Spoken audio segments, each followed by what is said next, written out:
Ladies and gentlemen, in chess, the most sought-after title is the Grandmaster title. And if you've been following my channel, you know that I have the second highest one, which is known as the International Master title. I have tried my hardest to compete in some of the strongest tournaments across the globe, chasing the ultimate distinction of GM. And while I am doing that at the ripe old age of 30, there are kids on the other side of the world doing it at the age of 12. And in this video, I will tell you the final chapter of the Grandmaster journey in the life of Faustino Oro. The kid from Argentina, dubbed the Messi of chess by his millions of supporters, he is causing massive explosion in the Spanish-speaking chess world. And that's the beautiful thing about chess. You have prodigies pop up from Argentina, from Turkey, from India, from Kazakhstan, from Uzbekistan, from anywhere around the world. And it generates so much buzz and excitement. And in this video, I will show you exactly how he did it. Faustino Oro is now officially the second youngest grandmaster in the history of chess by about 2 months. He had an opportunity to break the title, but he was unsuccessful at the Aeroflot Open held in Moscow earlier this year. And in this video, I will show you 5 of the games that he played at the Sardinia Chess Festival, held just recently here in May 2026. And in the final round, he played Jan Nepomniachtchi, who is a 2-time World Championship challenger.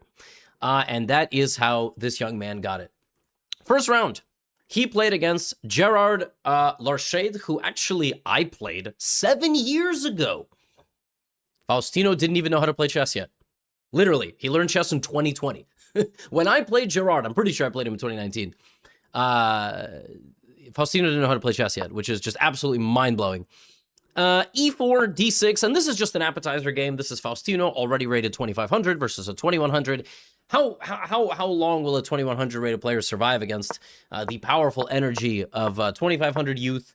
We have knight bd7, and Faustino plays a very aggressive line here. Black is playing the Philidor defense, maybe the black lion with c6, bishop e7. Faustino goes rook to g1. Rook g1 is a very problematic line. White sacrifices traditional development. You're not going to castle, and you are simply going to launch your g-pawn up the board, because as a result of this move, black no longer has any control of this diagonal. He goes g6, Faustino goes g4, and now black chops in the center. All of this is well-known theory. Bishop to g7, and now bishop to e3. And here, black has to play this move d5. The computer evaluates this pawn sacrifice as nice for black, and then black plays knight e5 and tries to win the pawn back. There's also some other lines. This, however, is the wrong place to put the knight, because after white plays the very simple pawn to f3, white has no plans to castle this way. White is going to castle this way, and would you believe it, this game is going to end in 10 moves. In 10 moves from this position, the young star from Argentina is going to generate such a powerful attack that black will have no choice but to resign. Black has only one pawn break in the position, and that's the move d5. It also just doesn't work anymore because white is immediately counterattacking with these pawns. He castles queen d2, which apparently is not even the best move. Queen e2 was better. Queen d2 allows black to play the incredible bishop sacrifice on g4 to take advantage of the position. And if you take it, there's like knight takes e4, and you open up the center. Black plays rook e8, and once this happens, king to b1, Faustino will win this game in about 7 moves time. Knight goes to a4, Faustino trades, and plays the incredible knight to f5. Knight f5 is a Trojan horse, but actually you don't really have a choice. You kind of have to take it. If you don't take it, the knight will go here, and then you will be forced to take it anyway. But if you do take it, at least you're up a piece, right? Maybe then you can survive. Knight f5 is a very nice move. And after this simple trade, you lose a knight for a pawn, but simply opening up this rook to target this bishop, combined with the dark square attack here and the queen coming in, this bishop is totally out of the game. And even though black is up a piece, it hardly feels like it. And it hardly feels like it for good reason, because Faustino sacrifices the rook, and I bet it went through his mind what he was doing. King to g7, and bishop to d4, and now black just really cannot move. Queen to g5 is incoming. Black has to go here. The bishop develops. That's given a question mark, but disregard it. And now queen c3, and a very nice move here. Faustino would like to play bishop f6, queen f6, rook g1 check, king h7, and take this queen, but then he would be blundering a back rank checkmate. So he plays the move b3, because not only does he attack the bishop, there is no back rank checkmate, and now the threat is bishop takes f6, and that is how the game ends. Bishop takes f6, and his opponent resigns. But okay, you don't become GM by beating a 2100 rated player. I just thought it was a very nice appetizer game. Now let's see him beat masters. 23, 24, 100 rated players. You have to score a particular performance rating. In this game, Faustino plays into the Najdorf Sicilian with the white pieces. By the way, a fantastic battleground for an up-and-coming talented player. Opening ideas are, there's simply so many of them in these lines now. And if you are a young player or even a 30-year-old like myself, I am sure that if you have the nervous system and the time and the energy, you can learn how to play all these lines. H3. Many times white goes G4, black plays E5, white goes back to B3, and now you develop like this, and here, queen F3. This is a concept for sure.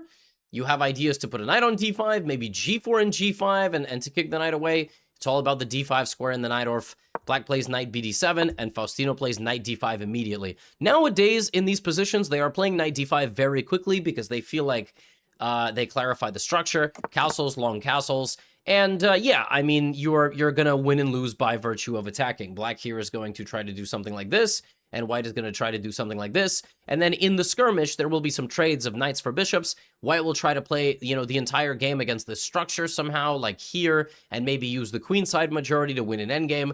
So let's see what happens. Faustino plays a4, so pushing on the same side where he castled, but now black cannot play the move b5, so he plays bishop takes d5. This pawn structure transformation only benefits white, and now he plays queen c7, and after bishop b5, white will absolutely never be attacked on the queen side. Black has no pawn play.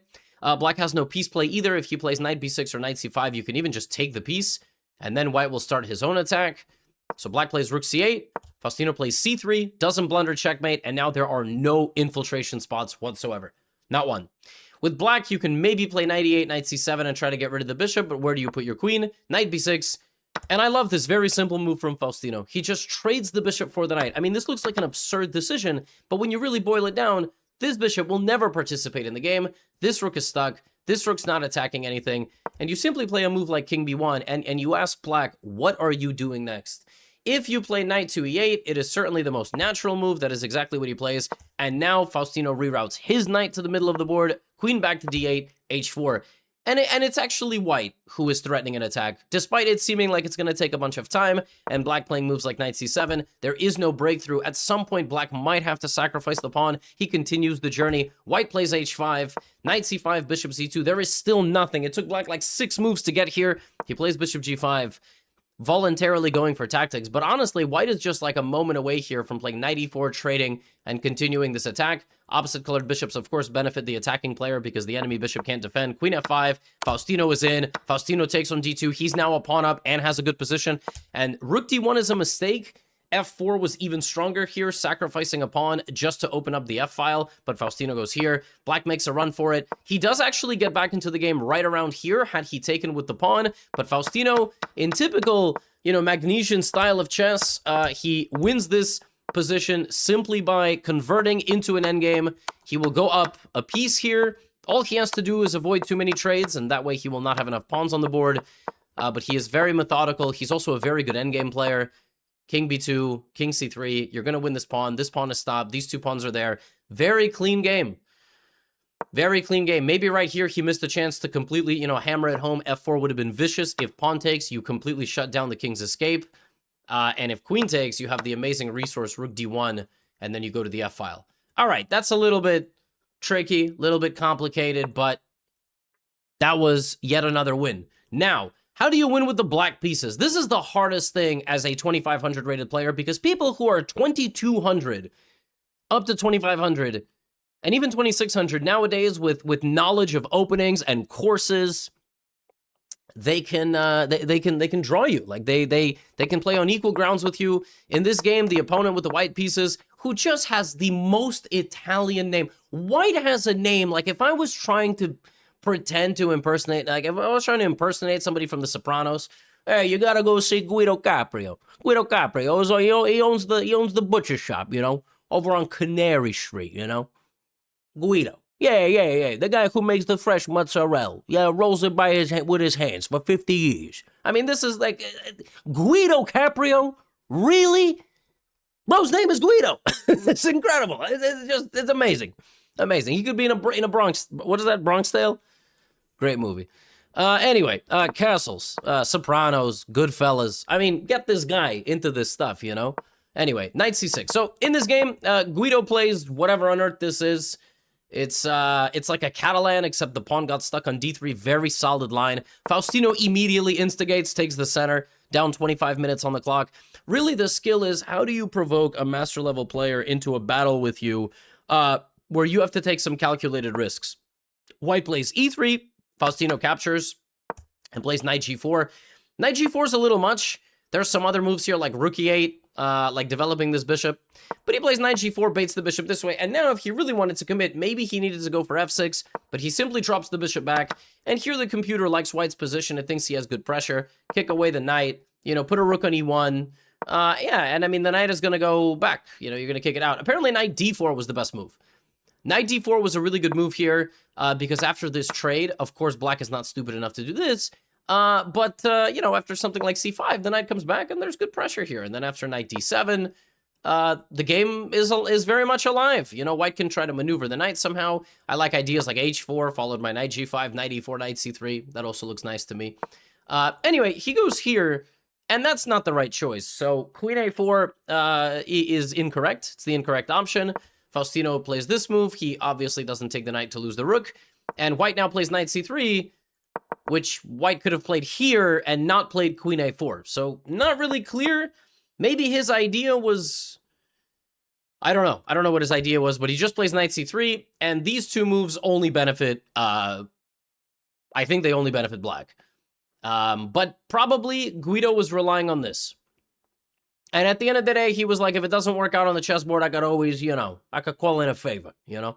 Anyway, queen d6, knight g5, and Faustino now has to take this position where it's equal. He has to find the imbalance against the lower rated player, and he has to find a way to win. Winning with black against the 24-30, I mean, nowadays, not easy at all. All right, queen a5, and knight c5 is the move from Faustino, blocking everything on the board, and c6. So it's obviously targeting this pawn, the backwards pawn, the pawn that has no option to move forward. White defends it. Black plays knight f to d7. I don't know if I like that move. Maybe putting a rook on d8 would have been a little bit better. And now this trade, this hole is still very much there. And after rook d8, you can't really play d4. After d4, I think black is going to get knight f6 ideas, f5, c5. But you kind of have to go for it. And now f5 and c5. And the queen moves over, and he gets this position, and now black is better. Black is better because the bishop is out of the game. And you have very easy moves now. Knight f6, rook e8, and you blockade everything, and life is very good. So white is going to try to break out of the position. The problem is, Faustino is also a very good time trouble player. So queen to b3, he could have taken and doubled the pawns. Now he does it. He takes this pawn, and we have this endgame. So white has a backwards pawn, a pawn that cannot move forward, and it's kind of been abandoned. The square in front of it is controlled. We are targeting it on d4. h4 is also like here. That pawn's not just a weakness. It's also a minority pawn, so it's 2-on-1. And if you push, you will be able to break through there in the endgame. Faustino now, understanding the position is probably equal, is going to try to grind down his opponent. King to e6, and the players have to play this whole position in a time trouble. Rook g5. You could take it, but it's a huge decision and probably the wrong one. Black is going to try to activate his king, and here white needed to keep the tension. He needed to keep the position exactly as it was. This is a mistake. You cannot take an unnecessary step back in an endgame. Now the knight jumps in. If you trade, my king is absolutely dominant, so you go here, but now you have no moves. Now you have no moves. Knight to g5 is coming. If you play king e2, it doesn't even matter. Knight g5, and then I win this. And in 2 quick moves, Faustino Oro simplifies to a king and pawn endgame, and this is lost for white because you are simply winning this pawn. Or you are winning these pawns. So white is going to have to make a move, king g5, and you lose. You cannot play d5. I just take, and by the time you get something here, it's hopeless. If this pawn was here, you would at least get b5 and c6. That would be a totally different story. So this is the way you beat people who are 2400. You basically trick them in a time trouble after 3.5, 4 hours. This is the only way to win. It's not. It's not. I'm over-exaggerating. But really, like International Masters and Grandmaster, the level difference is so small. you can play like a GM for 40 moves and still lose in an endgame like this. You play one passive king move. I mean, Guido played fantastic, played 43 normal moves, and made one passive move and just lost the game on the spot. And that's chess. He spent 4 hours, he made a king move, he lost. Why do we play this stupid board game again? Next game, Faustino versus the Polish international master Bartolomew Nidbala. Yeah, it's amazing. Poland, you got Italy, you got Germany, the first round opponent. Second opponent was France. Bro, he's on a European tour. All right? Amazing. What's that? Really? Germany, France, yeah, Italy, and Poland. Incredible. Almost like my European tour. Tickets are available October, November 2026. Link is in the description. He plays the Carl Khan, my boy. All right, we have an advanced variation. Nowadays, everybody's playing this cutting edge, knight f3, bishop e2, and now we have c3. Black tries to play h6, a5. He might try the Nordjebek line in the candidates, where Nordjebek went here, I think, and then tried to put his knight on f5 against Drew Jin-er. h6 is the move. I've never seen the move knight a3, so clearly neither has Faustino. He spent a couple of minutes, and now bishop e4. So you try to take one of the knights, destabilize the center. This knight comes here or here. Rook c8, bishop e7, queen b6. Some moves like that. There we go. Okay, we trade the bishop instead. We don't want to give away the bishop pair. And now we will have a maneuvering game. Faustino in this game playing quickly. The good thing for black is that in this structure, you don't have to make a lot of decisions. White plays queen d2 back. White is already down like 50 minutes on the clock. You kind of get the sense you need to smell blood in the water here. Bishop to e7. Knight back to e1. He's looking for f4. The problem with f4, f5 is it's not a bad plan, but you have no backup. Like, your bishop is not helping this pawn storm at all. Faustino is just like, well, if you want to attack me, come get some. White plays queen e2. He's still not attacking. He's trying to transfer the queen over there. Faustino chops in the center and plays knight b4. Knight b4 is kind of wrong, but he just didn't want to play castles and allow the attack. He was like, well, I'm not castled yet, and I'm not going to castle. I'm going to go here and try to trade these knights and basically play on this side of the board, waiting for the opponent to potentially, play f4, let me castle. The knight goes to d3, the queen goes to b5. And I mean, overall, I really like the position, but here again, white should maybe already consider f4. Because f4, g4, f5, like, if black plays one more move, this is a very serious attack, and you don't have enough time here. You really don't. Like, something like this is extremely dangerous for black. With the king, stranded in the middle of the board, it's not so good. Rook c1 is a little too lame. Faustino trades it, and now with the rook away, he castles. Very instructive. The rook moved away. There's no infiltration spot. You can always kick the rook away if it gets there. Knight f4, and again, there is no need for white to play knight f4. He can play rook c7 anyway and just try to get somewhere. He trades the queens because he's trying to make a draw, right? I mean, maybe he's not trying to make a draw. He's just trying to have a completely no risk position. So how do you win these positions with black? Faustino is playing to get a GM norm. How do you win this position? How do you play this? Bishop d8. The idea is that if the rook comes down here, which for the record, if you were trying to make a draw, you probably should play and then just go for this position and then like walk the king to d3 and try to make your draw like that. But he doesn't. He goes knight c3. Faustino plays knight b8, repositioning the knight to c6. Bishop b6. White gets the king to the center, and really the position is just equal. I don't know how anybody's going to get anywhere here. Faustino just needs to avoid trading too many pieces. King d7. White is just moving back and forth. He is quite literally doing nothing. So how do you win this position if you're trying to make your last GM norm? b5, we're going for a little bit of play on the queen side. I mean, okay, I'm going to back up 10 moves. The position is identical. White, stop playing chess. White started playing yo-yo. I mean, and the thing is, he can't really do too much. I'm a little surprised he didn't commit any of these pawns forward to just try to take a little bit more space. But Faustino's like, well, if you're not going to play, I will. And he completely takes over the game now. Admittedly, White also was in a time trouble, right? White had like 1.5 minutes, 2 minutes.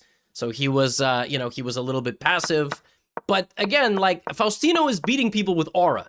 He's just beating people with aura. This could be in my next book. In fact, I might put it into the next book completely. How to play endgames. Because this is just, I mean, amazing piece coordination, targeting the weakness, using the pawns, complete symmetry. We see the passivity there of White's pieces. And he grabs a pawn, and now he has all the benefits of the position, and he has an extra pawn, and the bishop is also better than the knight because the bishop pressures from a distance.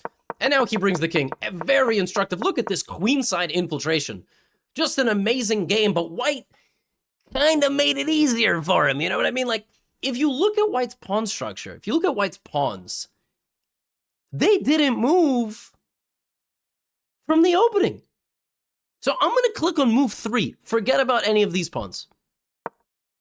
This from move 3 until move 58 stayed the exact same. You cannot not move 5 of your 8 pawns for 53 moves. Can't do it. That's just not how chess works. So it was a very instructive game. Clearly, it felt like the opponent a little bit was like deer in the headlights. Listen, I'm not trying to criticize the player with white. Player with white is 60 points higher rated than me and a much better player than me, at least in classical chess. In blitz, probably I'm stronger, but I'm not trying to criticize anybody. I probably also would look like a fool against Faustino, but it's just very instructive how Faustino was just like, well, if you want to play like passive, then I'm going to go for it. I'm going to play with energy. And it is instructive. It is very instructive how he took over this game from a position where, you would think it's just a draw. And so, folks, that brings me to my last round of the tournament. Now, this is important before I explain what's going on here. Let's go full screen for dramatic effect. Faustino was not guaranteed a Grandmaster norm. To get a Grandmaster norm, you need to score a certain amount of points against a certain average rating of opponent. Now, if you are playing a closed tournament, 10 players, everybody you're playing in advance, those tournaments are specifically designed for norms. You invite 10 people whose average rating is 2440 or 2450, and that way in advance that everybody has to score 6.5 out of 9 or 7 out of 9 or whatever. And in 98.5% of those tournaments, 99% of those tournaments, everything is played fairly. And even though the Grandmasters are not incentivized necessarily to play their hardest, at least they make some money for appearance fees. And historically, that's how it's always worked. But in an open tournament, you cannot control who you get paired against. So Faustino needed a certain pairing before the last round and in the last round so that his average rating of his opponents was high enough. And lo and behold, my guy got paired against Nepo. So he got a 2730 rated opponent, which made it so that if Faustino, even if he lost this game, he still clinched the Grandmaster norm because he had so many wins against so many high-rated players. Had he gotten paired against somebody like 2610, he might have needed to draw this game. Losing this game would have lowered his performance rating. But losing to Nepo, who's 2729, actually doesn't really matter. And what's amazing about this game is, by the way, I don't remember if Nepo ever criticized Faustino's online play. That I can't remember. I mean, Jan is one of the more outspoken chess grandmasters, and in particular, his thoughts on who plays fairly online or not. He has just like straight up called out people by name on social media. I don't know if Faustino was in one of those groups before. In this game, we had a Nimso Indian. Faustino played bishop b4, and then here he went back to e7. So he invited the move e4, got to this position, played a6, bishop d6, h6, and actually from the opening, he was doing very well. Jan here from the opening spent 18.5 minutes, and the best line is something like bishop d3, trying to trade this bishop, and then, black can play like queen here, and then bring the rook, and it's just very, very solid. It's very difficult to make progress. A lot of the squares where white can come in with his pieces, his knights, his bishops are controlled. Jan went here, and ended up going to e4, Faustino went bishop e5, and for the first, 4 or 5 moves of this opening, Faustino was outplaying Jan Nepomniachtchi. In fact, he had a minus 0.7 advantage. So Jan took him here with the intention to use his pawn majority here in the long run and overwhelm on the queen side. Black here can play rook a8 or, go for g5. The computer really likes the plan queen d6. And after h3, then you go for g5. Here, bishop takes f6 is probably necessary. Rook takes f6. This continues to hang. If white plays rook takes f6, you can play queen f6. And, I mean, the position is pretty nice. Okay, of course you can take the knight, and probably Faustino saw this, but you don't have to take the knight. You can play bishop d4 check, king h1, and I don't know, maybe Faustino didn't like something here. Maybe he envisioned an endgame where he might lose one day, and he went here instead, But this is a very strong move. It's a deceivingly strong move, because even though this structure can get damaged, and that's why you actually had to play queen d6, I feel like Faustino underestimated the move bishop to g3. He might have only looked at bishop f2. I don't know. Maybe he saw something here. But what happens at this point is Jan is able to get his knight and his bishop away from danger. Black's queen never makes it to d6, which is an extremely important square to go to. And he goes for knight g4, which this was his last moment. He needed to go here. He needed to go here to potentially eliminate the bishop. And when he put the knight on g4, thinking that he had ideas on f2 and e3, Jan very quickly chopped everything down, and this position is simply better for white. It's simply better for white. Knight back to f5, b4, and the pawns are alive. It is a 4-on-2, and you will not stop these pawns. Faustino tries to go for some counterplay. He's going to lose one of the pawns, and now the pawns just go through. I think Jan even didn't take one of them. No, he did. He did. It was 5-4. Yeah, he took one of the pawns, sacrificed this one, and you cannot stop the avalanche. Jan Nepomniachtchi getting it done against the young man from Argentina. He does become a Grandmaster, but he does suffer a defeat at the hands of the two-time champion of the candidates tournament. King g6, king h5, king g4. You pick up all the pawns. Rook a7 will always stop this one, and the game is lost. But honestly, I mean, this was really exciting. Like, if he had played queen d6 and then g5 and jumped in with the knight, he could have at least drawn Jan to end this tournament, which would have been a really emphatic statement to getting his Grandmaster title. But he gets it anyway. His rating is something like 25-35. Yeah, 20, maybe close to 25-40. He is also one of the greatest prodigies. The amazing thing about the list of players who got their Grandmaster titles is it doesn't matter. It doesn't matter how old you are, because the youngest Grandmaster ever is Abhimanyu Mishra, and he didn't shine as bright as he could have. You know, he's had his successes, but he's also had his ups and downs and his struggles. I think he might even be going to college now, which is crazy because he's the youngest chess Grandmaster of all time. But he's like not considering it as a full-time career. And Erdomush, who is now the youngest 2700 of all time, was not one of the youngest Grandmasters of all time, I don't think. Maybe he was 5th, maybe he was top 10, I don't even know. But his rise came a little later. So very curious to see where Faustino is going to go from here. That's all I have for you today. You know the drill, folks. Europe tour later this year. Tickets in the description. Next book available for pre-order. Some signed copies are still left in the UK, almost sold out, I think, and in Canada. Check those out. And yeah, yada, yada, yada. See you in the next video. And yeah, get out of here.